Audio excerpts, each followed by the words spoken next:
नमस्कार, मैं Shailendra Srivastava Facebook live में आपका स्वागत करता हूं। सबसे पहले मैं आप लोग से एक बात शेयर करना चाहूँगा। एक बहुत ही कठिन दौर से गुजर रहे हैं। Corona virus that is covid pandemic पूरी दुनिया को अपनी गिरफ्त में लिए हुए हैं। मैं ईश्वर से प्रार्थना करता हूँ आप स्वस्थ रहें, दीर्घायु प्राप्त। इसके लिए आपको भगवान भी आपकी तब मदद करता है जब आप अपनी मदद करते हैं। इंग्लिश की सेइंग है, even God helps them who help themselves. इसलिए आप सबसे मेरा अनुरोध है कि आप अपने स्वास्थ्य का ख्याल रखें, अपने परिवार का ख्याल रखें, सोशल डिस्टेंसिंग मेंटेन करें, भीड़ भरे इलाकों में ना जाएं। अगर कोई सामने वाला प्रोटोकॉल्स का इस्तेमाल नहीं कर रहा है तो आप उसको बताइए कि प्रोटोकॉल्स क्या होती हैं, उसको इसका इस्तेमाल करना चाहिए। आपको hand sanitisation, mouth sanitisation that is gargle करना, हल्दी के गार्गिल करो, गर्म पानी के गार्गिल करो सुबह शाम, हाथ को बार बार धो या सैनिटाइज करो। इन चीज़ों का ध्यान रखना है। मास्क का नियमित रूप से इस्तेमाल करना है। अपनी इम्यूनिटी बढ़ाना है, बहुत ज़रूरी है। आप प्राणायाम करें, आप कार्डियक एक्सरसाइज करें, वॉकिंग करें, आपकी इम्यूनिटी बहुत अच्छी रहना चाहिए। और वो लोग जो किसी दूसरी बीमारी से ग्रसित हैं उनको और अधिक ध्यान देने की आवश्यकता है। मैं फेसबुक लाइव में आगे बढ़ता हुआ आपसे बात करना चाहूँगा कि देश में साक्षरता बहुत ज़्यादा बढ़ गई है और लोग काफ़ी विद्वान होते जा रहे हैं, साक्षरता की परसेंटेज बढ़ती जा रही है। परंतु मैं देखता हूँ कि कानूनी तौर पर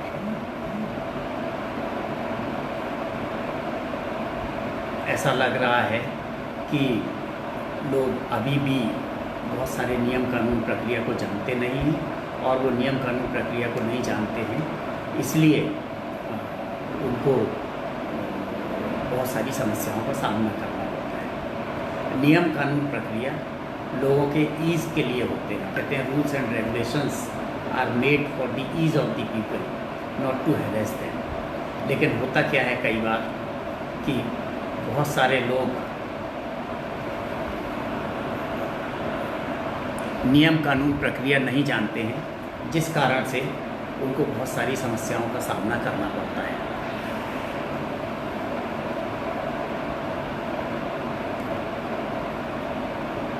मैं अगली चीज़ बताना चाहूँगा। जो मेरे पास प्रश्न आए हैं फेसबुक लाइव में, जो हमारे पास इनबॉक्स में पिछले 7-8 दिनों से प्रश्न आ रहे हैं, उन प्रश्नों में मैंने देखा कि बहुत सारे लोग ऐसे हैं जिनके प्रश्न बहुत ही सेंसिटिव हैं और मुझे उनके नाम नहीं बताना चाहिए।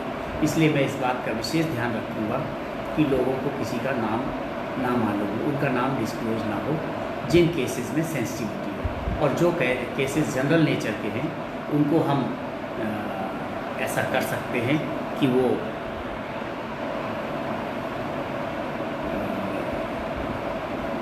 अपने उनके नाम हम शेयर कर सकते हैं। मेरे पास पहला प्रश्न आया है, एक मैडम का है, मैं नाम नहीं बताना चाहूँगा, प्रश्न थोड़ा सेंसिटिव है। वो अपने पति से 8 साल से अलग रह रही हैं।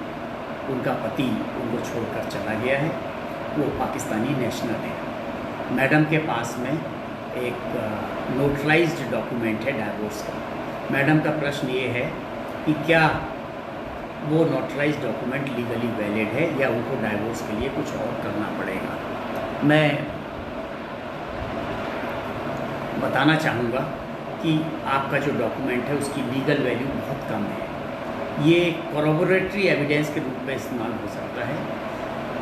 मैरिज तभी वॉइड होती है जब डाइवोर्स कोर्ट ऑफ लॉ से स्वीकृत हो। अतः मेरी आपको सलाह है कि आप किसी भी जो भी आपका स्थानीय फैमिली कोर्ट है उसमें एक आवेदन लगाइए। बहुत आसानी से आपको एक्स पार्टी डाइवोर्स मिल जाएगा, क्योंकि आपके पति 8 साल से आपको डिजर्व करके चले गए।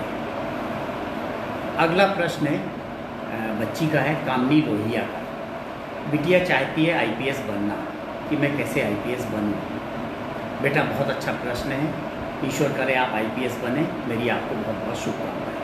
अभी आप 12th क्लास में पढ़ रही हैं, अपनी पढ़ाई लिखाई पे ध्यान दीजिए, बहुत मेहनत से बोर्ड की परीक्षा पास करिए, आप अव्वल आइए। उसके पश्चात आप ग्रेजुएशन में ऐसे सब्जेक्ट लीजिए जो सब्जेक्ट आपको सिविल सर्विसेज में रिटन एग्जामिनेशन में लेना है।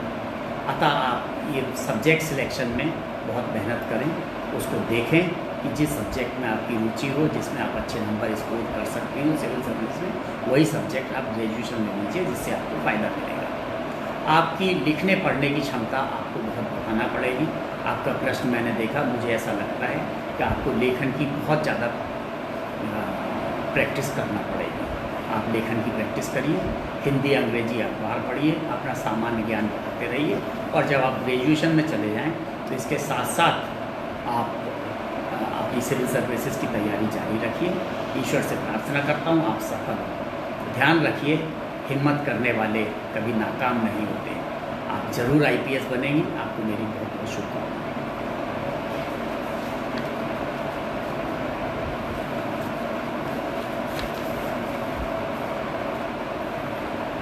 हमारे पास अगला प्रश्न है रक्कू यादव जी का।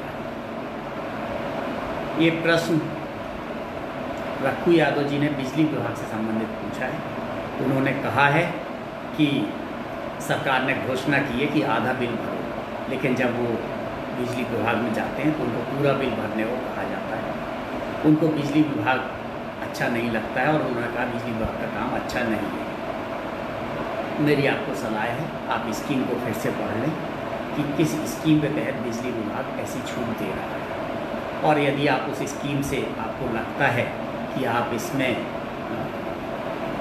एलिजिबल हैं और आपको एलिजिबल होने के बाद भी जो सुविधा मिलना चाहिए सरकार से नहीं मिल रही है, तो आप इसकी जो भी बिजली विभाग का टोल फ्री नंबर है उस पर शिकायत करिए। साथ ही साथ 181 जो CM हेल्पलाइन है उसमें आप शिकायत करिए। आपकी शिकायत का जरूर निराकरण होगा, आपको सही उत्तर मिलेगा। अगली शिकायत थोड़ी सेंसिटिव नेचर की है, इसलिए मैं शिकायतकर्ता का नाम नहीं बताऊंगा। ये एक बच्चे ने शिकायत की है, हमसे मार्गदर्शन भी मांगा है। उसके साथ में किसी लड़की ने धोखा दिया है। वो जानना चाहता है कि समाज के नियम कानून केवल लड़कियों के लिए होते हैं, लड़कों के लिए नहीं होते हैं। बच्चे का एक बिटिया से प्रेम संबंध हुआ, बिटिया ने उससे काफ़ी खर्चा कराया, 10,000 11,000 रुपये महीने खर्च कराती थी, उससे मोबाइल को रिफिल कराती थी। वो बिटिया के प्यार में इतना पागल हो गया कि वो अपने पिता जब उसके बीमार हुए तो पिताजी को देखने भी नहीं गया। मैं बेटा सलाह दूंगा, डोंट बी इमोशनल फूड। आपने कई बार व्हाट्सएप पर पढ़ा होगा कि जब बॉयफ्रेंड ने गर्लफ्रेंड के मोबाइल पर अपना नंबर चेक किया तो रिफिल वाले भैया नाम से मोबाइल पे उसका नाम सेव था।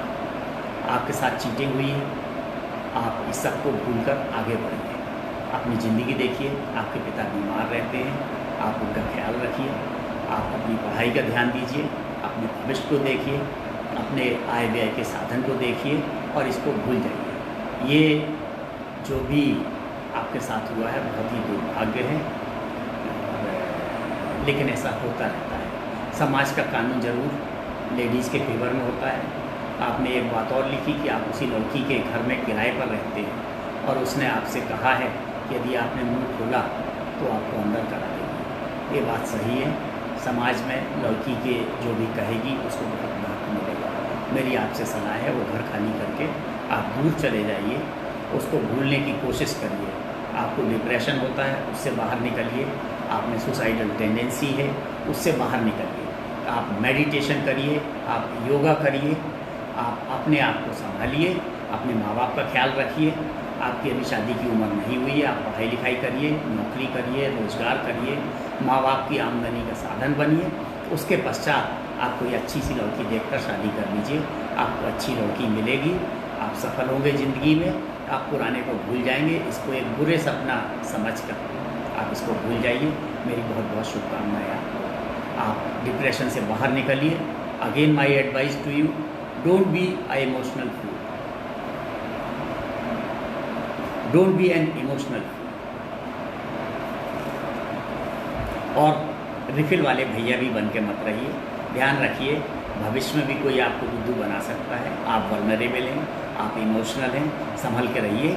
Again, don't be an emotional फूल।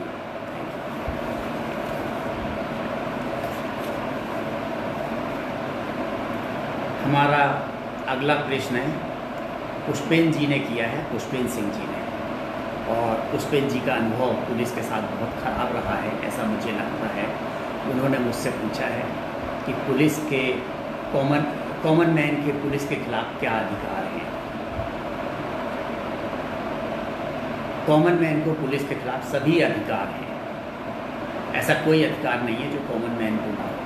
कानून में कॉमन मैन को बहुत सारे अधिकार दिए गए हैं जो पुलिस को दिए गए हैं। कॉमन मैन कोई कॉग्निजेबल ऑफेंस करता है, उसको गिरफ्तार भी कर सकता है। कॉमन मैन को राइट ऑफ प्राइवेट डिफेंस है, अपने आप को डिफेंड करने का अधिकार है। यही अधिकार पुलिस को है। जहाँ तक आपका प्रश्न है कि पुलिस ने मिसबिहेव किया पैंडेमिक के दौरान, ये बहुत दुर्भाग्य की स्थिति है और ऐसा हुआ है, बहुत ही दुख की बात है। मैं भी आपसे क्षमा मांगता हूँ, मैं भी एक पुलिस अफसर रहा हूँ। ऐसा पुलिस को नहीं करना चाहिए था आपके साथ, लेकिन पुलिस ने बहुत अच्छे काम किए। पैंडेमिक के दौरान पुलिस के बारे में एक बहुत अच्छी छवि उभर के आई है। पुलिस ने दिन रात लगकर और जनता की सेवा की। कई पुलिस वालों की इसमें मृत्यु भी हो गई है अपने कर्तव्य के दौरान, और यह स्थिति केवल मध्य प्रदेश की नहीं, पूरे हिंदुस्तान की है। एक दो ऐसे उदाहरण भी सामने आए हैं जिसमें पुलिस ने ज्यादती की है। पुलिस बहुत स्ट्रेस में काम करती है, ओवरवर्क्ड रहती है। कॉमन मैन 7-8 घंटे काम करता है, पुलिस 12-12, 14-14, 15-15 घंटे काम करती है। लेकिन पुलिस की नौकरी में तो स्ट्रेस में काम करना सिखाया ही जाता है। इसलिए पुलिस को कोई ऐसा अधिकार नहीं देता है कि कॉमन मैन से मिसबिहेव करे, और उनकी अपनी स्ट्रेस है, उनको गरीब पर नहीं निकालना चाहिए। ये गलत है, कंडेमेबल है, और आपके पास एविडेंस है तो आप एविडेंस के साथ में चाहे सीएम हेल्पलाइन में शिकायत करिए, चाहे वरिष्ठ अधिकारियों में शिकायत करिए, कार्रवाई जरूर होगी।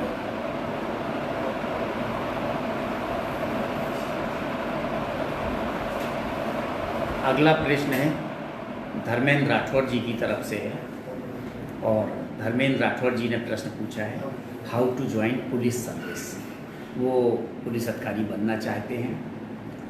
अब बेटा, मैंने देखा है बचपन में बच्चे पुलिस की या मिलिट्री की यूनिफॉर्म पहनते हैं और बहुत ही फैसिनेटेड होते हैं। पहले तो मैं आपको ये बताऊँ, पुलिस की नौकरी सामान्य नौकरी नहीं है। जैसे डॉक्टर्स की है, पुलिस की है, इमरजेंसी सर्विस है, आपको 24 घंटे ड्यूटी पर रहना पड़ता है। पुलिस की नौकरी बहुत कठिन है। मैं खुद बताऊं, मैं साइंटिस्ट बनना चाहता था, और जब मैं नेशनल पुलिस एकेडमी में गया तो मैंने बताया कि मेरे पास ये पेपर पब्लिश है, ऐसा पेपर पब्लिश किया है, मैं इंटरनेशनल लेवल पे पेपर पब्लिश किया हूँ, और पढ़ने लिखने में बहुत अच्छा था। बहुत सारी चीज़ें मैंने लोगों को बताई, अपने डायरेक्टर को बताई। तो हमारे डायरेक्टर ने हमसे कहा कि ऐसा लगता है तुम अपनी तारीफ सुनने के आदी हो। मेरे पास इसका जवाब नहीं था, लेकिन उन्होंने खुद कहा यदि आप अपनी तारीफ सुनने के आदी हैं तो मेरी आपको सलाह है, अभी भी समय है, आप आईएफएस छोड़ कर आए हो, आईएफएस में वापस चले जाओ। पुलिस की नौकरी अपनी तारीफ सुनने के लिए नहीं होती है, सुख सुविधा के लिए नहीं होती है। आपके मित्र, आपके परिवार आपकी नौकरी की सुख सुविधा उठा सकते हैं, लेकिन आपको तो बहुत गाली खाना पड़ेगी, आपको बहुत बुराई झेलना पड़ेगी पुलिस की नौकरी में। क्योंकि लाख अच्छाइयाँ आप करो ये कोई नहीं देखता है, लेकिन एक बुराई करो तो सबको दिखती है। रात में पुलिस गश्त करती है, और अगर चोरी नहीं होती है तो कोई सुबह शाबाशी नहीं देता है कि पुलिस रात में अलर्ट थी, सीटी बजा रही थी, जग रही थी, पेट्रोलिंग कर रही थी, इसलिए चोरी नहीं हुई। लेकिन अगर एक चोरी हो जाती है तो लोग कहते हैं पुलिस के रहते हुए भी चोरी हो गई, या पुलिस गश्त नहीं कर रही है। आपको यह चीज़ देखना पड़ेगा कि पुलिस की नौकरी में आप आ रहे हो, बहुत सोच समझ के आइए। पुलिस में डिफरेंट लेवल्स पर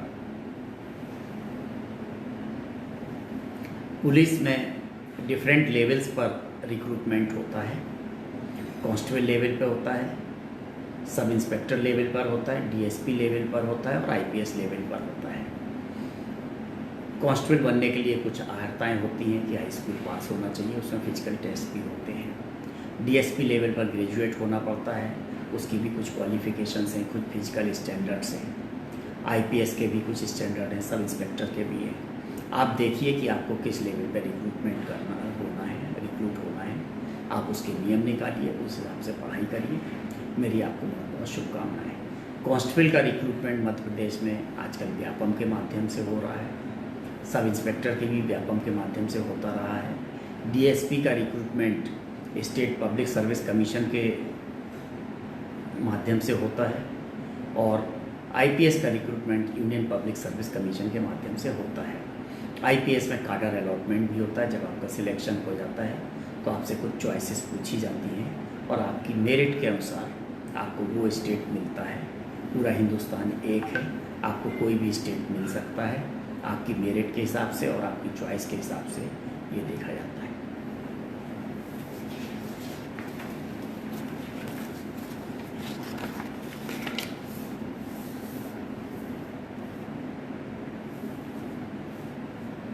एक प्रश्न है जिसमें मैं प्रश्नकर्ता का नाम थोड़ा सेंसिटिव है इसलिए नहीं बताना चाहूँगा। प्रश्नकर्ता ने पूछा है कि किसी व्यक्ति की 2 पत्नियां हैं, प्रॉपर्टी को इनहेरिट करने के लिए क्या नियम है? हस्बैंड की प्रॉपर्टी मैं मान के चलता हूँ कि ये आप जो बात कर रहे हैं वो हिंदू पति के बारे में कर रहे हैं, हिंदू पत्नियों के बारे में बात कर रहे हैं। हिंदू धर्म के अनुसार पहली पत्नी के जीवित रहते हुए दूसरी शादी वॉइड होती है। कुछ कंडीशंस ज़रूर दी हैं कि पहली पत्नी की सहमति हो, किन कंडीशंस में हो, वो अलग चीज़ है। बट नॉर्मल केस में पहली पत्नी से तलाक होने के बिना अगर आपने दूसरी शादी की है तो दूसरी शादी वॉइड होती है, उसका कोई लीगली महत्व नहीं होता है और दूसरी पत्नी को उसका पति की संपत्ति पे कोई हक नहीं होता है।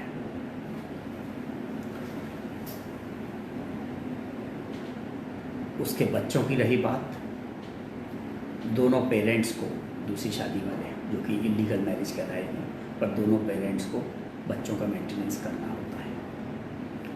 सुप्रीम कोर्ट ने ज़रूर अभी ओपिनियन दिया है कि दूसरी शादी के जो बच्चे हैं उनका क्लेम होता है पिता की संपत्ति में, उसके लिए सक्सेशन सर्टिफिकेट बनता है। कोर्ट के हिसाब से उसकी कार्रवाई होती है, उनको पूरे एविडेंस के साथ में दूसरी शादी हुई थी और वो बच्चे उसी के हैं, उनके क्या एविडेंस चाहिए, इस हिसाब से ये सब चीज़ें कोर्ट में आपको एविडेंस के साथ प्रस्तुत करना पड़ेंगी, उसके हिसाब से डिसाइड होगा।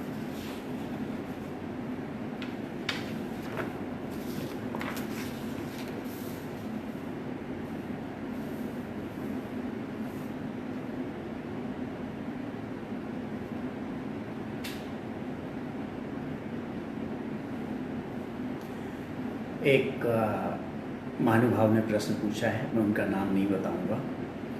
उन्होंने पूछा है कि 5 साल से वो बहुत संकट से गुजर रहे हैं। उनका एक बड़ा बेटा है जो ऑनर्स LLB पुणे से किया हुआ है, वह डिप्रेशन में है, काफ़ी जगह इलाज कराया, कोई फ़ायदा नहीं हो रहा है। उसके अंदर जीवन जीने की लालसा होती है, वह समाप्त होती जा रही है। वह कहता है मुझे अंदर से कोई खुशी नहीं मिलती है, मैं क्या करूँ सर। बहुत ही हार्ट टचिंग प्रश्न है, बहुत ही पिता के ऊपर क्या बीत रही होगी मैं समझ सकता हूँ कि उसके बेटे की जीने की लालसा नहीं है। बहुत दुख की बात है, बहुत ही संवेदनशील प्रश्न है, लेकिन इसके निराकरण के लिए पहले आपको जानना पड़ेगा कि बेटे को डिप्रेशन क्यों हो रहा है। इस डिप्रेशन का कारण आपको खोजना पड़ेगा, किन परिस्थितियों में कब से। आप पूरा रिवर्स ट्रैक करिए, वापस जाइए 5 साल पहले वो क्या करता था, कहाँ था, उसके दोस्तों से बात करिए, जो उसके और भी नज़दीकी लोग हों उसके बात करिए, उसके भाई बहन से मतलब अपने पुत्र और पुत्रियां अगर आपके, और उनसे बात करिए, अपनी पत्नी से बात करिए और इस कॉज पे पहुंचिए कि इसका कारण क्या है।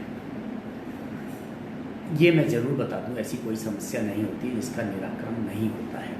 आपका बच्चा डिप्रेशन से ज़रूर आएगा, वापस आएगा, लेकिन आपको एक ध्यान देना पड़ेगा, पहले उसका कॉज खोजना पड़ेगा। आप उसका कॉज खोजिए कि किन परिस्थितियों में वो डिप्रेशन में गया था। कभी कभी साइकोलॉजिकल डिसऑर्डर से भी व्यक्ति डिप्रेशन में जाता है। एक अच्छे साइकेट्रिस्ट को, और बच्चे की अगर उम्र कम है तो चाइल्ड साइकेट्रिस्ट से मिलिए, उनके पास इलाज होता है, वो दवाइयाँ देंगे। उसको ऐसी रुचि डेवलप करिए जिसमें उसको अच्छा लगे, जिसमें उसका मन ठीक से लगे और वो आगे बढ़े। उसको एंटरटेनमेंट में लगाइए, खेल में लगाइए, उसकी ऊर्जा को संचारित कराइए अच्छे से। ऊर्जा का संचार उसके शरीर में अच्छा होना चाहिए। उसका खान पान, सोना 7 घंटे ही कम से कम उसकी स्लीप होना चाहिए। उसको खेलना चाहिए, फिजिकल एक्टिविटीज़ करना चाहिए, पिक्चर देखना चाहिए, टीवी सीरियल्स देखना चाहिए, धार्मिक सीरियल देखना चाहिए, मोटिवेशनल मूवीज़ देखना चाहिए, मोटिवेशनल सीरियल देखना चाहिए। आप अगर ऐसा करेंगे तो मुझे लगता है कि ज़रूर उसको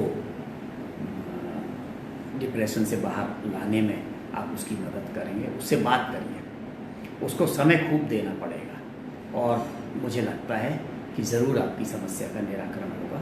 लेकिन ये है, आपको समय बहुत देना पड़ेगा, गहराई तक रिसर्च करना पड़ेगी।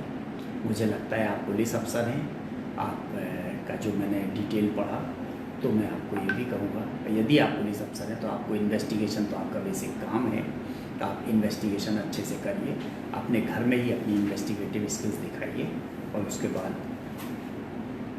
आप देखिए कि बच्चा आपका ठीक हो जाएगा। आपको बहुत बहुत शुभकामनाएं।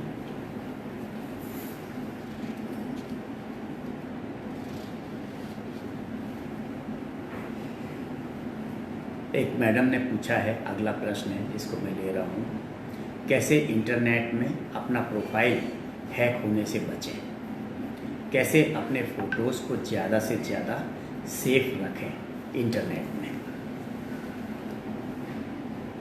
सबसे बड़ी चीज़ होती है कि कोई भी चीज़ जब इंटरनेट की होती है तो आपको ये देखना है कि आप जिस सिस्टम में काम कर रहे हैं उसमें लेटेस्ट वर्जन उसका ऑपरेटिंग सिस्टम होना चाहिए, क्योंकि ऑपरेटिंग सिस्टम्स ये चाहते हैं कि उनके सिस्टम में कोई अंदर ना घुस पाए, कोई भी इंट्रूडर नहीं होना चाहिए। ऑपरेटिंग सिस्टम अपडेटेड होना चाहिए आपका, एंटीवायरस का अपडेटेड वर्जन आपके सिस्टम में होना चाहिए। इसके अलावा आपके पासवर्ड आपको रेगुलरली चेंज करना चाहिए, कोई से शेयर नहीं करना चाहिए। आपको पब्लिक कंप्यूटर पर, क्योंकि बहुत सारे की लॉगर्स होते हैं, की लॉगर्स सॉफ्टवेयर के फॉर्म में भी होते हैं, हार्डवेयर के फॉर्म में भी होते हैं। सिस्टम में पीछे से एक छोटी सी पेन ड्राइव टाइप की लग जाती है जो हार्डवेयर की लॉगर होता है, जो स्पाई करता है। आप जो भी कीज प्रेस करते हैं वो कीज उस पर स्टोर होती जाती हैं। बाद में कोई वो पेन ड्राइव निकाल कर चेक कर सकता है आपने क्या क्या टाइप किया, आपका क्या पासवर्ड था। सॉफ्टवेयर की लॉगर्स भी होते हैं। सॉफ्टवेयर की लॉगर्स ऐसे भी होते हैं, या तो उसी सिस्टम में खोल कर देख सकते हैं, या सॉफ्टवेयर की लॉगर आपके मोबाइल से या आपके कंप्यूटर से इंटरनेट के माध्यम से, और पूरे डिटेल आपके संबंधित जो भी परपिट्रेटर है उसके पास चला जाएगा। इसलिए आपको रेगुलरली अपना पासवर्ड चेंज करना चाहिए। आपको, अगर आप इंटरनेट पे अपने फ़ोटो स्टोर करना चाहते हैं, गूगल ड्राइव में करिए या किसी अन्य ड्राइव में करिए, उसको पासवर्ड प्रोटेक्टेड रखिए और अपना पासवर्ड किसी से शेयर मत करिए। पासवर्ड रेगुलरली चेंज करते रहिए। पासवर्ड थोड़ा डिफ़िकल्ट रखिए। डिफ़िकल्ट का मतलब combination of capital letters, small letters, special characters, full stop, comma, इस सब चीज़ों का उसमें इस्तेमाल करिए पासवर्ड में। ऐसा पासवर्ड रखिए जो कि कठिन हो, कोई दूसरा गैस ना कर पाए कि आपकी डेट ऑफ बर्थ नहीं है, आपका नाम नहीं है, आपका प्लेस ऑफ बर्थ नहीं है पासवर्ड में, जिस शहर में रहते हैं उसका 1 2 3 नहीं है। ऐसा करके पासवर्ड आप दीजिए, कठिन दीजिए जो पासवर्ड। और दूसरा, आपको याद भी रहना चाहिए, नहीं आप भूल जाएंगे तो आपका डेटा आप खुद ही एक्सेस नहीं कर पाएंगे, ये भी आपको ध्यान देना पड़ेगा। तो पासबुक आप कहीं स्टोर करेंगे तो जहाँ भी स्टोर करें वो बहुत सीक्रेट जगह होना चाहिए, क्योंकि रेगुलरली आपको पासवर्ड चेंज करना है। तो आपको कोई सीक्वेंस रखना चाहिए कि एक बार ये रखा, दूसरी बार रखा, जिसमें आप कभी भूलें तो आप रिट्राइव कर सकें। ये बहुत सारी चीज़ें हैं जिनकी आपको सतर्कता रखना पड़ेगी, लेकिन आपको अपडेटेड आपका operating system, updated anti spyware and antivirus, then password change करना, पासवर्ड प्रोटेक्टेड रखना, ये सब चीज़ें ध्यान देना पड़ेगी। रेगुलरली पासवर्ड चेंज करना, पासवर्ड चेंज करते हैं आप तो उसको याद भी रखना।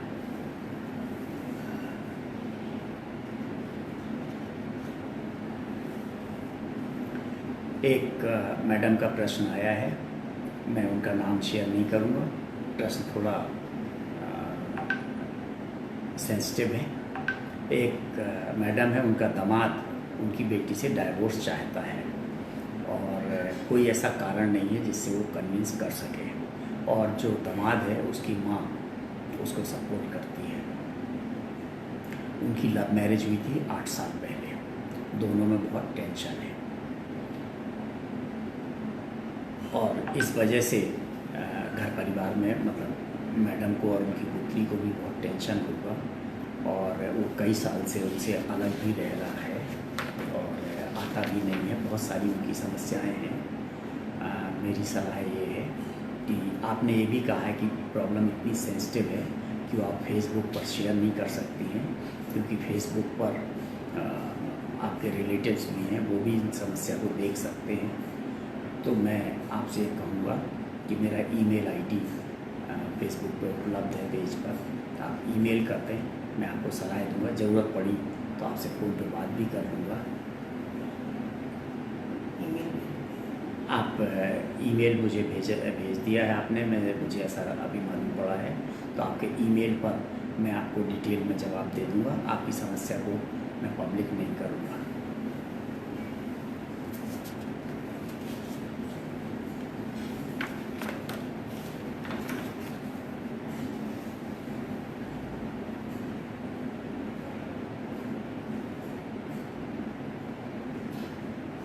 अगला प्रश्न है, एक मैडम का है, अगेन सेंसिटिव प्रश्न है, इसलिए मैं मैडम का नाम नहीं लूँगा।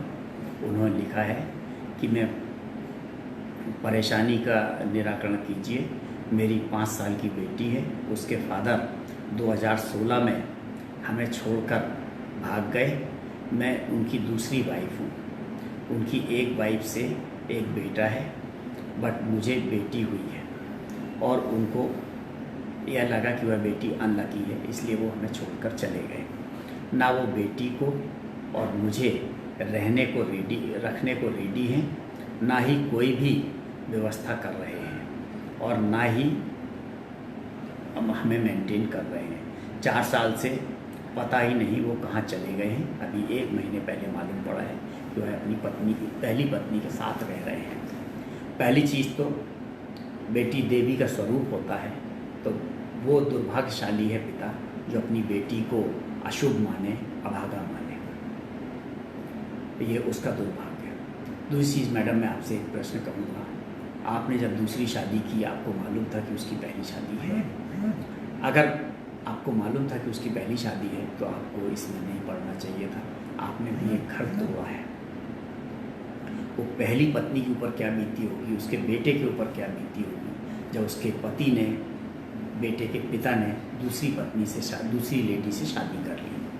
और अगर उसने पहली पत्नी छुपाकर आपसे शादी की है तो उसने आईपीसी की धारा 494, 495 का अपराध किया है, क्योंकि हिंदू मैरिज एक्ट के तहत और आईपीसी के तहत कोई भी हिंदू व्यक्ति पहली पत्नी के जीवित रहते हुए या उसके डाइवोर्स किए बिना दूसरी शादी नहीं कर सकता है, जिसके लिए सज़ा है, आईपीसी में प्रावधान है।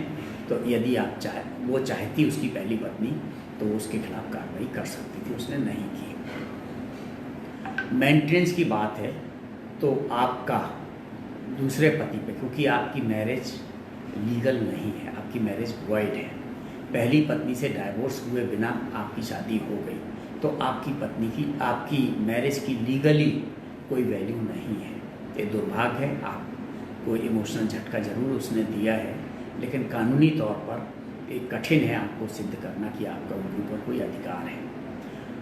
माननीय सुप्रीम कोर्ट ने ज़रूर अपनी ओपिनियन दिया है कि किसी केस में कि जो दूसरी पत्नी के बच्चे हैं वो ज़रूर क्लेम कर सकते हैं पति की संपत्ति पर, तो जो आपकी बिटिया है उसका अपने पिता की संपत्ति पर अधिकार है। मैं कहूँगा कि काउंसलिंग से बात करके किसी ऐसे कॉमन व्यक्ति को बीच में रख कर आप चाहें तो बात कर सकते हैं, और जो उसका दोस्त हो और कुछ ना कुछ, क्योंकि जिम्मेदारी तो है, लीगल हो या ना हो, मॉरल जिम्मेदारी तो है कि उसको आपको सपोर्ट करना चाहिए, अपनी बेटी को सपोर्ट करना चाहिए। कैसा पिता है जो अपनी बेटी को छोड़कर चला गया? ये बहुत दुर्भाग्य है, लेकिन ये उसको ध्यान देना चाहिए।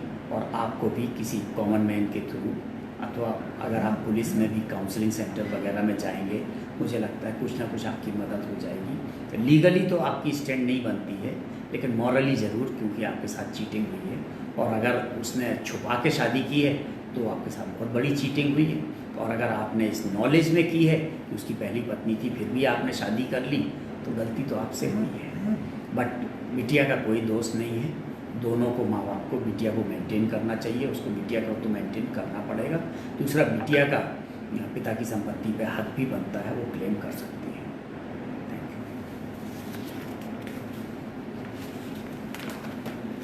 यू। मेरे पास इनबॉक्स में जितने प्रश्न थे अभी वो इतने ही हैं। मैं अभी स्क्रीन पर देखता हूँ, अगर और प्रश्न आए होंगे तो मैं उनका उत्तर देता हूँ। मैं देखता हूँ कि और कौन कौन से प्रश्न आ सकते हैं।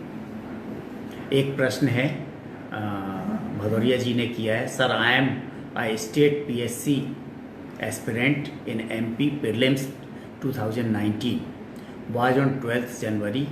Mains was scheduled for April. Corona outbreak led to the indefinite postponement of the exam. OBC reservation case is pending in Jabalpur.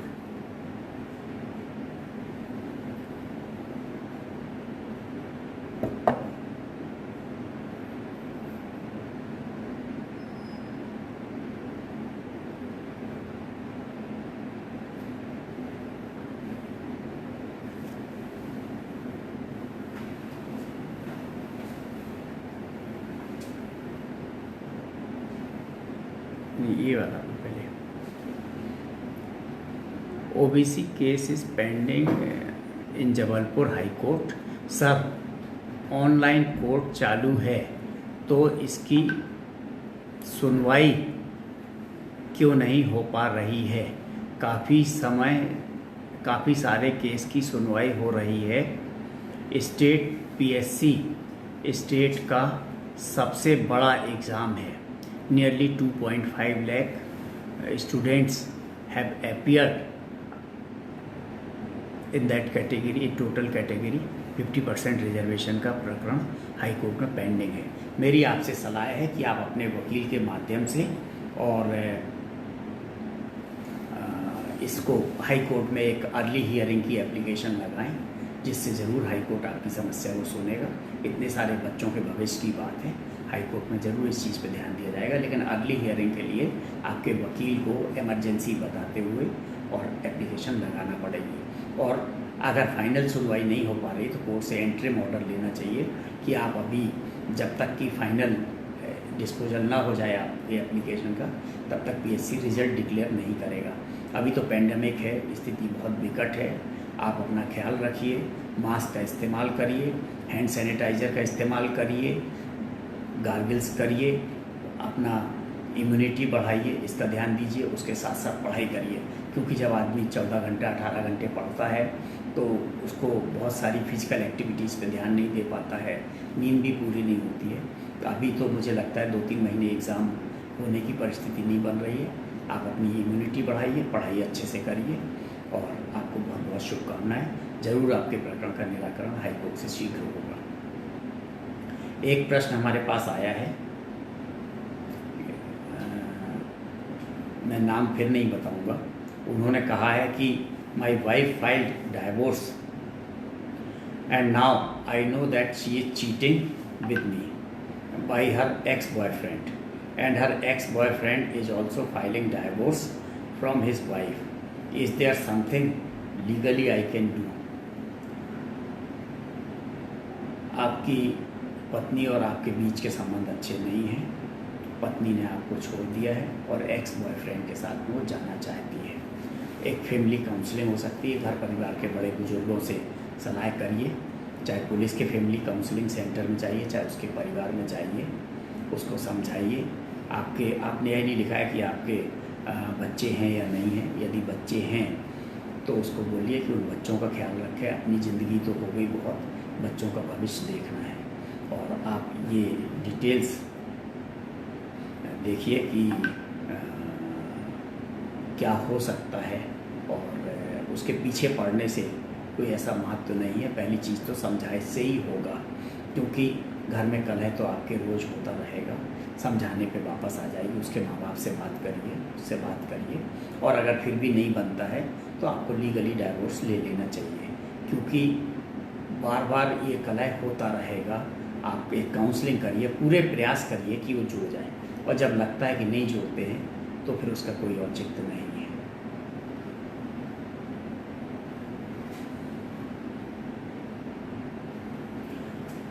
आपने आगे लिखा है, her ex friend and my wife want to get marry, how can I prove adultery. Supreme court की latest ruling के हिसाब से इस पे आपको देख लेना चाहिए कि एडल्ट्री का केस कितना लीगल है, कितना लीगल नहीं है। जो नए रूलिंग आए हैं उसमें संभवतः मुझे ऐसा लगता है अब आपके पास कोई चारा नहीं है।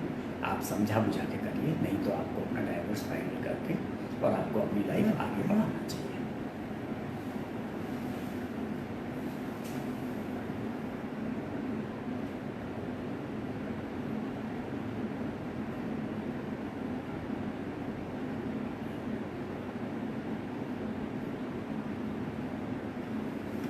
मेरे पास इनबॉक्स में अभी और प्रश्न नहीं है।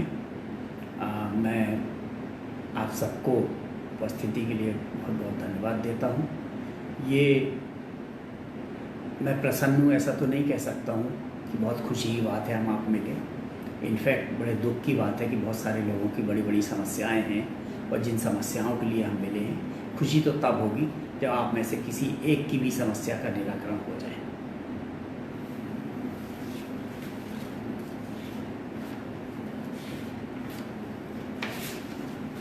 किसी और महानुभाव की समस्या हो तो अपनी समस्या यहाँ पोस्ट कर सकता है, या अगली बार से हम ध्यान देंगे कि वीकडेज में ही हम अपनी समस्याएं पोस्ट कर लें, जिससे मैं सबका एक जैसा उत्तर दे सकूं। एक प्रश्न आया है अभी, सर मेरा किराएदार जो चेक देता है वह बाउंस हो जाता है, हर बार ऐसा ही करता है, उसे मकान खाली करने के लिए क्या करूं? ये बहुत विकट समस्या है। अभी तक तो चेक बाउंस होना ऑफेंस था। अभी पेंडेमिक के दौरान कुछ निर्देश आए हैं कि क्रिमिनलिटी चेक बाउंस होने की ख़त्म हो रही है। उसका कोई केस आया है या आ रहा है, वो देखना पड़ेगा।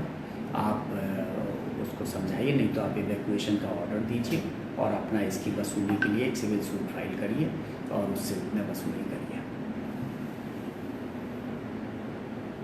अगला प्रश्न आया है, section 354 IPC outraging the modesty of a woman is non-bailable in other states. Why not in Madhya Pradesh?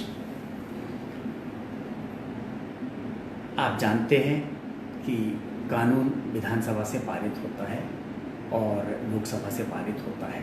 Criminal procedure code central act है, उसमें कुछ सेक्शंस में स्टेट्स को पावर दी गई है।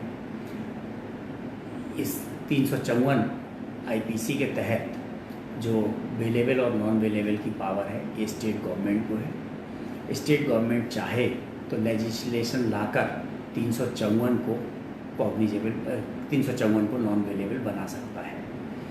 ये 354 सेक्शन है। अगर आप धीरे धीरे देखें कैसे ऑफेंस आगे बढ़ती है।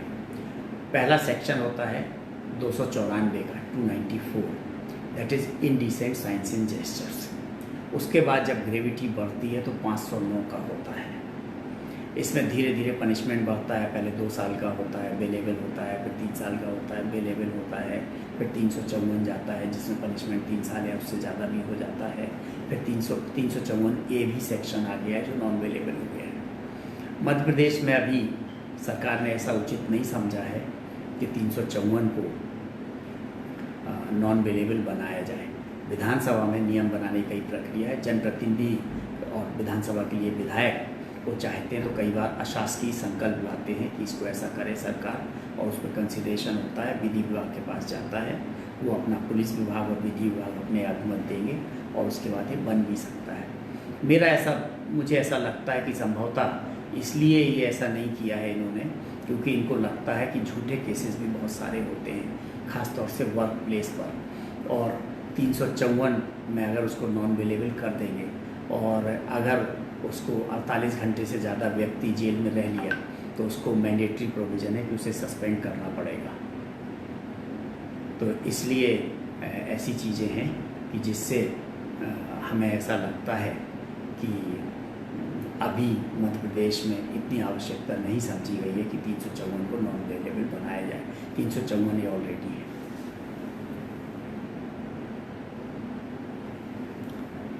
एक प्रश्न आया है, श्री प्रकाश दीक्षित जी का है, जिसमें उन्होंने कहा है कि किन्नरों की जबरिया वसूली की समस्या के कानूनी पहलुओं पर मार्गदर्शन चाहूँगा। वे घरों में बच्चा होने, शादी विवाह और अब तो होली, दिवाली और सावन भादों पर भी घरों में दस्तक देकर वसूली करते हैं। ऐसे में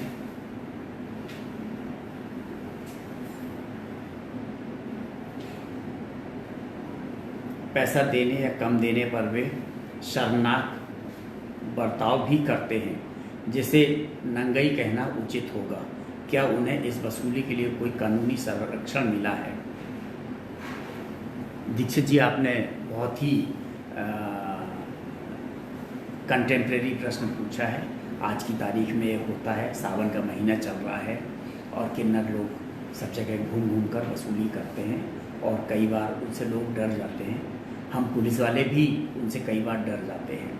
कानूनी तौर पर उनको कोई संरक्षण नहीं है ऐसा करने के लिए, लेकिन समाज में बहुत सारी प्रथाएं हैं जो सदियों से चली आ रही हैं। किन्नरों को लोग मानते हैं कि समाज के कमज़ोर वर्ग के लोग हैं और अगर उनकी आह लग जाए तो आपका अनर्थ हो जाता है। तो इस अनर्थ से बचने के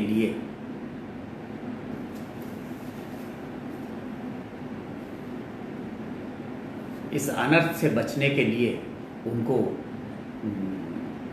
लोग ऑब्लाइज करते हैं, उनको प्लीज़ करते हैं कि उनकी शुभकामनाएं मिल जाए, उनको आशीर्वाद मिल जाए।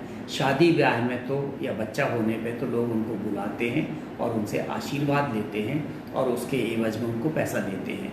इसका वो अधिकतर बार, मैं कभी कभी नहीं कहूँगा, अधिकतर बार दुरुपयोग होता है। वो किसी घर पे चले जाते हैं, पैसा उनको ज़बरदस्ती गाली भी देते हैं, अश्लील व्यवहार भी करते हैं और जबरिया वसूली करते हैं।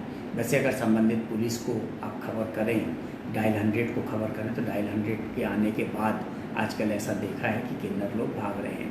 एक पुरानी प्रथा है, पहले रेगुलरली होती थी, फिर थोड़ी कम होने लगी, आजकल वो कभी कभी होती है। ये प्रथा धीरे धीरे जाएगी। एक हमारी एंशियंट टाइम से प्रथा चली आ रही है, मेडिवल काल से प्रथा चली आ रही है और सैकड़ों सालों से देख रहे हैं। हमारे पूर्वज भी बताते थे, हमारे दादा परदादा भी बताते थे, किन्नर आते हैं शादी ब्याह में बच्चा होने पर और वो ज़ोर ज़ोर से ताली बजाकर और इस तरीके से आपको हैरेस करते हैं कि आपको असहनीय हो जाता है। परंतु ये प्रथा धीरे धीरे जाएगी। डायल 100 को संबंधित थाने को फ़ोन करना न भूलें, जरूर आपकी समस्या का निराकरण होगा।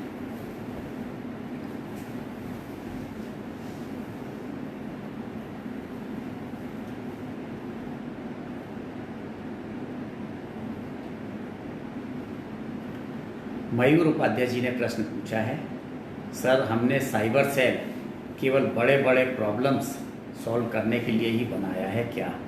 आम आदमी की वहाँ प्रॉब्लम उतना तत्परता से या इंटरेस्ट से सॉल्व नहीं की जाती है, जबकि आज के इस टेक्नोलॉजी के युग में सब कुछ पॉसिबल है। अगर कोई करना चाहे तो मेरा 30,000 का मोबाइल गुम हुआ, जिसे 6 महीने बाद भी साइबर सेल सर्च नहीं कर पाया या करना नहीं चाहता। उपाध्याय जी, आपने एक अच्छा प्रश्न पूछा है और आपका 30,000 रुपये का मोबाइल गुम हो गया है। इसमें दो चीज़ें हैं। पुलिस पकड़ना नहीं चाहती, ऐसा तो नहीं होता है। हर आदमी को अच्छा कार्य करने के लिए एक अंदर से खुशी मिलती है। और पुलिस का आपने देखा होगा, इंदौर पुलिस का कुछ दिन पहले मैं देख रहा था कि 1,000 मोबाइल इकट्ठा करके चोरी के पकड़ के बांटे। भोपाल पुलिस ने भी कुछ दिन पहले सैकड़ों मोबाइल चोरी के पकड़ के इकट्ठा बांटे। एक चीज़ ये भी होती है कि जब कोई गैंग चोरी करती है तो जब वो गैंग पकड़ाती है तब पूरे के पूरे इकट्ठे मोबाइल पकड़ाते हैं। मोबाइल पकड़ने की जो टेक्नोलॉजी है, मैं आपको पब्लिक फोरम पे नहीं बताना चाहता हूँ। वैसे ऐसा नहीं है कि क्रिमिनल्स ने नहीं सुनी है, उनको नहीं मालूम है, लेकिन फिर भी मैं अपने मुंह से वो टेक्नोलॉजी नहीं बताना चाहूँगा। कई बार पुलिस ने गलती से या कभी कभी अति उत्साह में वो टेक्नोलॉजी पब्लिक फोरम पे शेयर की है, जिससे क्रिमिनल्स बहुत होशियार हो गए हैं। और क्रिमिनल्स हमेशा इस चीज़ को ध्यान में रखते हैं कि हम किस किस कारण से पकड़े जाते हैं, और जब उनको लगता है इन कारणों से पकड़े जाएंगे तो वो उसका तोड़ खोजते हैं। ये मोबाइल टेक्नोलॉजी, मोबाइल पकड़ने की टेक्नोलॉजी में भी यही हुआ है। पहले पुलिस 100% मोबाइल पकड़ लेती थी, परंतु उसके बाद हुआ कि क्रिमिनल्स को टेक्नोलॉजी मालूम हो गई किस टेक्नोलॉजी से पुलिस वाले मोबाइल पकड़ते हैं। उन्होंने उसका तोड़ निकाल लिया।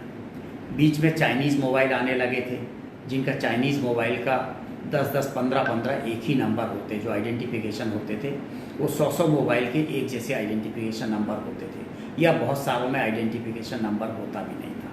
एक बार जब मैं आईजी भोपाल था तो एक पूरा गिरोह पकड़ा था जो मोबाइल का आइडेंटिफिकेशन नंबर चेंज कर देता था। उसके पास राइटर्स थे, जिन राइटर्स से पुराना नंबर इरेज करके नया नंबर वो राइट करते थे मोबाइल्स में। फिर उसके बाद मोबाइल पकड़ना कठिन हो जाता था। पुलिस ने जब उसका तोड़ खोजा, जब चाइनीज़ मोबाइल बंद हुए और चाइनीज़ मोबाइल में भी जो उनका आइडेंटिफिकेशन नंबर है आने लगा। मैं जानबूझकर नहीं बता रहा हूँ कि वो नंबर क्या क्या होता है, क्योंकि भले ही आप जानते हैं, कोई भी जानता है, लेकिन मैं उतनी सतर्कता बरतूंगा जिससे पुलिस का काम भविष्य के लिए कठिन ना हो। क्रिमिनल बहुत सतर्क होता है, तो ऐसा नहीं है कि पुलिस आपका 30,000 रुपये का मोबाइल पकड़ने की कोशिश नहीं करेगा। कई बार होता है, अपवाद होते हैं कि बहुत सारे लोगों में लिथार्जी होती, तो छोटा क्या बड़ा क्या वो तो किसी का काम नहीं करते, करना नहीं चाहते हैं। मेरा आपसे अनुरोध है कि आप संबंधित पुलिस स्टेशन में, संबंधित जिले के एसपी के पास भी अगर आप शिकायत करेंगे तो आपका मोबाइल का खोजने में ज़रूर पुलिस प्रयास करेगी। मेरी आपको शुभकामनाएं। मैं एक चीज़ और बताऊं, इंटरेस्टिंग है, क्रिमिनल कैसे सीखता है। मैं एक बार जब इंदौर में आईजी था तो वहाँ पर एक किडनैपिंग फॉर रैंसम हुई थी, बड़े ग्रुप ने की थी। उस ग्रुप को पुलिस ने पकड़ लिया। पुलिस को पकड़ने में पुलिस से दो चीज़ें पब्लिक के सामने आई, समाचार पत्रों के माध्यम से, मीडिया के माध्यम से, कि क्रिमिनल्स इंटरनेशनल रोमिंग सिम का इस्तेमाल कर रहे थे। सिम के रोमिंग सिम होने के कारण इंटरनेशनल था, लेकिन सिम क्योंकि मोबाइल में इस्तेमाल हो रहा था, मोबाइल फ़ोन का इस्तेमाल हो रहा था, इसलिए उसकी लोकेशन ट्रेस हो गई, नंबर 1।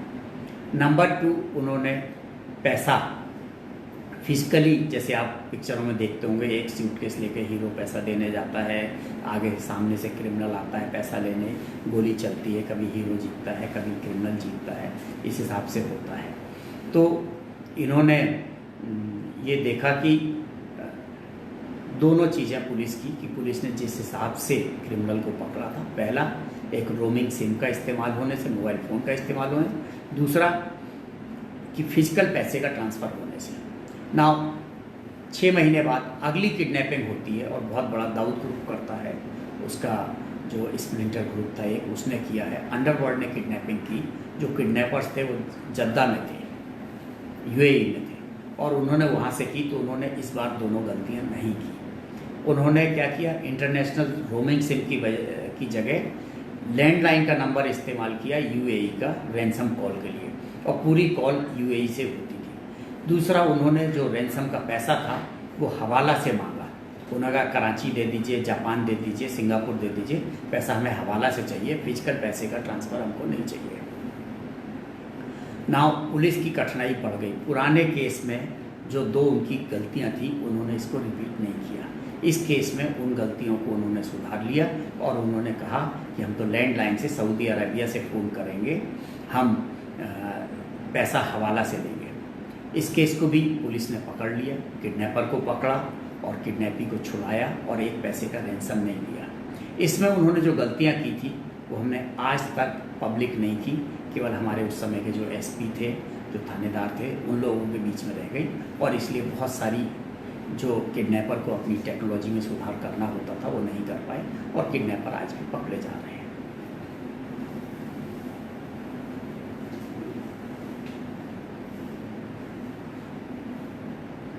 एक प्रश्न पूछा है प्रखर सिंह जी ने कि sir, also being ex director sports of our state, please comment on fitness of police officers and how important it is to have a fit police system to fight against crime in our state.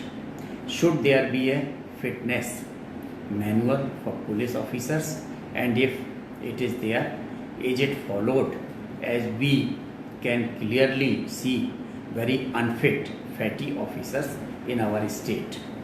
प्रखर जी, आपने बहुत अच्छा प्रश्न पूछा है। Fitness police को क्या, हर व्यक्ति को ज़रूरी है, हर व्यक्ति को फिट होना चाहिए और मुझे बहुत खुशी है इस बात की कि हिंदुस्तान में फ़िटनेस का लेवल बहुत ज़्यादा बढ़ गया है, फिटनेस कॉन्शसनेस बहुत ज़्यादा बढ़ गई है। जो पहले 54 साल लाइफ एक्सपेक्टेंसी होती थी, आज की तारीख में ये एक्सपेक्टेंसी बहुत ज़्यादा बढ़ गई है और 70 साल 80 साल की भी उम्र कुछ नहीं होती। और जब कोई अभी किसी को, मुझे मालूम पड़ा एक परिचित की डेथ 78 ईयर्स में हुई तो लोग बोले कोई उम्र थी, कहाँ 54 साल एक्सपेक्टेंसी होती है, आज 78 साल में किसी की डेथ हो रही तो लोगों को पूरा गलत हो गई है। फिटनेस सबको होना चाहिए और अवेयरनेस बहुत हो रही है। हाँ, पुलिस में बहुत ज़रूरी है क्योंकि फिट रहने के लिए रेगुलर डिसिप्लिन लाइफ भी होना ज़रूरी है और पुलिस की लाइफ डिसिप्लिन नहीं होती है टाइम, खाना और सोने के उसमें। मेरे एक डीआईजी साहब थे, जब मैं प्रोबेशनर था तो उन दिनों में नाश्ता नहीं करता था, तो सुबह जब उनसे मिला मैं तो उन्होंने कहा कि नाश्ता कर लो, तो मैंने सर मैं नाश्ता नहीं करता हूँ, केवल चाय पीता हूँ। दोपहर में मिला तो मैंने कहा अभी तो कोई समय ही नहीं हुआ है, मैं 4 बजे करता हूँ। तो उन्होंने कहा सुनो, पुलिस की नौकरी की है, जब खाना मिले तो खाना खा लो, जब सोना मिले तो सो लो, क्योंकि अगला खाना और अगली नींद आपको कब मिलेगी ये कोई नहीं जानता है। आप भी नहीं जानते हो, दुनिया भी नहीं जानती, आपका परिवार नहीं जानता।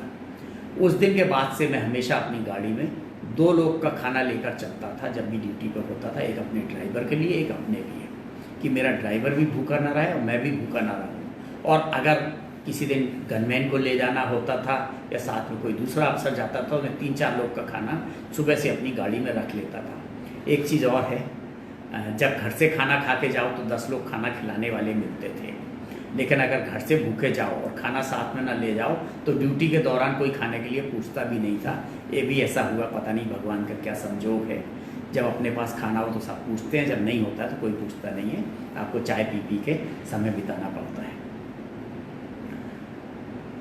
फिटनेस का पुलिस में मैनुअल होता है और एकेडमी डेज से ही पुलिस को फिटनेस के लिए पीटी परेड होती है, कहते भी हैं पीटी परेड के नाम से जाना चाहता है। फिटनेस होती है, अनआर्म्ड कॉम्बैट भी सिखाई जाती है, जूडो सिखाया जाता है, कराटे सिखाया जाता है, योगा सिखाया जाता है। दुर्भाग्य क्या होता है, जब फील्ड से आते हैं, जो आपने कही कि बहुत सारे पुलिस वाले अनफिट होते हैं, आप देखिए जो लोग रेगुलर जिम करते हैं, जब जिम छोड़ देते हैं तो वेट पुट ऑन शुरू कर देते हैं। ये हमारी बॉडी का एक थ्रेशोल्ड बढ़ जाता है। हमारे एक मित्र हैं, वो एकांत पार्क में हम वॉक करने जाते हैं, वो रोज़ 4 चक्कर वॉक करते थे, मैं 2 करता था। मैं उनसे कहता था कि मैं 2 से बढ़ाना चाहता हूँ, 2 से कम नहीं करना चाहता हूँ। आप 4 रोज़ कर रहे हो, ये गलत है। वैसे मैं खेलता भी हूँ, योगा भी करता हूँ, ट्रेडमिल भी कर लेता हूँ, लेकिन मैंने एक थ्रेशोल्ड रखा कि हम पीक पर नहीं जाएंगे। हम एक पीक से lower level, second middle level, third middle level को रोक कर रखेंगे अपने को और उतने लेवल को मेंटेन करेंगे, क्योंकि एजिंग के साथ में आपकी कमी होती है। जब आपकी एक्सरसाइज कम होती है तो बॉडी का तो रिक्वायरमेंट होता है कि इतनी एक्सरसाइज करना है आपको, तो आपको उस हिसाब से एक थ्रेशोल्ड बना के रखना चाहिए। जो एकेडमी में हमको काफ़ी रिगरस ट्रेनिंग दी जाती है, योगा भी कराया जाता है, आन कर्मेट भी कराया जाता है, पीटी भी कराई जाती है, परेड भी कराया जाता है, रस्सा चढ़ते हैं, रस्से पे चढ़ते हैं, रिंग से कूदते हैं, समरसाल्ट करते हैं, वॉल्ट करते हैं, पोल वॉल्ट करते हैं, बहुत सारी चीज़ें सिखाई जाती हैं। उसके बाद जब आते हैं सब कुछ छूट जाता है, वेट पुट ऑन शुरू कर देते हैं। नींद पूरी होती नहीं है क्योंकि रात में गश्त करना पड़ती है रेगुलर बेसिस पे। सबऑर्डिनेट स्टाफ को हफ्ते में 1-2 दिन उनका जब भी गश्त का टाइम आता है उनको रात भर जगना पड़ता है। जब नींद पूरी नहीं होती है, दिन में ऐसा नहीं है, बॉडी क्लॉक होती है कि ऐसा नहीं है कि आप रात में नहीं सोए और घर आए हो, आपने बटन दबाया हो, आप 7 घंटे सोते, 2-3 घंटे ज़रूर सो लेते हैं, लेकिन आपका स्लीपिंग हैबिट। तो पुलिस वालों को योग निद्रा करना बहुत ज़रूरी है, रिलैक्स होना है, मेडिटेशन ज़रूरी है। जब भी समय मिले, महात्मा गांधी के समय से होता था सुबह 5 बजे उठिए और वॉक करने चाहिए। तो अब समय बदल गया है, आपको जब भी हो। मैं स्वयं एकांत पार्क में 2 बजे दिन में भी वॉक करने गया हूँ, और जब अगर सुबह की ड्यूटी होती थी 12 बजे 1 बजे जब भी आता था तब जाता था, 2 बजे दिन में वॉक करने जाता था, उसके बाद आता नहाता धोता, फिर नाश्ता करता था, फिर करता था। फिजिकल एक्टिविटीज़ रेगुलर करना चाहिए। स्लीप के लिए आपकी स्लीप मेंटेन हो जाए, चाहे मेडिटेशन करिए, चाहे आप योगा करिए, चाहे आप योग निद्रा करिए, ये बहुत ज़रूरी है। आपकी जो भी इंद्रियां हैं वो रिलैक्स होना चाहिए, आपकी नींद, आपका खाना समय पे। आप भी, हम पुलिस वालों को सिखाते हैं कि आप चने रखिए अपने पास, पानी की बोतल रखिए, जब खाना नहीं मिले तो 1 मुट्ठी चना खा लीजिए और पानी पी लीजिए रेगुलर, क्योंकि बायोलॉजिकल रिक्वायरमेंट बॉडी का इस वजह से चेंज नहीं होता है कि आप पुलिस वाले हैं, आप कॉमन मैन नहीं हैं। बायोलॉजिकल रिक्वायरमेंट सबका बराबर होता है, आपको भूख भी लगती है, आपको नींद भी आती है, आपको पानी भी पीना है। इस सब के लिए आपको एक रेगुलेटेड लाइफ चाहिए। ये ज़रूर है, डिसिप्लिन आपका ये है कि आप सुबह नहीं अगर वॉक कर सकते हैं तो डिसिप्लिन में दोपहर में वॉक कर लीजिए, शाम में बात कर लीजिए। मैं आईजी इंदौर था, 2 बजे रात में 1 घंटा ट्रेडमिल करता था, तब जाके फिट रहता था। मैं अपने सभी साथियों को सिखाता हूँ, पुलिस वालों को, उनको 40 मिनट 50 मिनट रोज़ किसी भी समय निकालिए, आप अपने लिए 50 मिनट निकालिए और अपनी नींद पूरी करिए। 5-6 घंटे की कम से कम स्लीप होना चाहिए।